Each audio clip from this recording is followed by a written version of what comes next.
I'm Jane Baker for lovemoney.com, and in today's Soapbox, I'm looking at a new way to borrow: online pawnbroking. Online pawnbrokers claim to be revolutionising the old backstreet shops, with lower costs allowing them to lend more cheaply and more discreetly.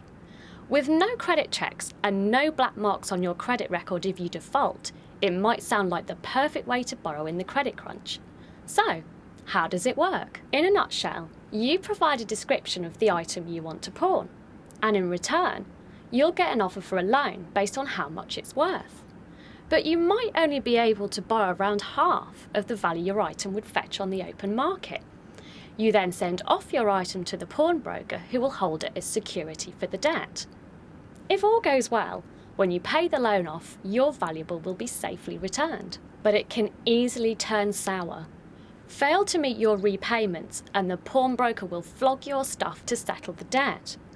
Worse still, a broker will tell you this is an easy way to fast cash and cheaper than unauthorised overdrafts or payday loans.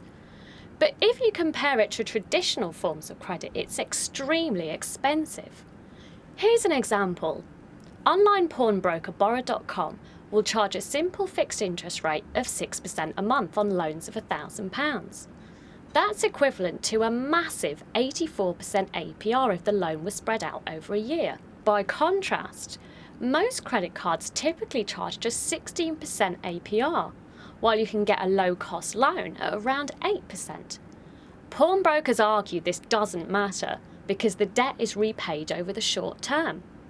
But borrow £1,000 and you'll have to pay £60 in interest every single month until it's cleared. Personally, I wouldn't go near online pawnbroking.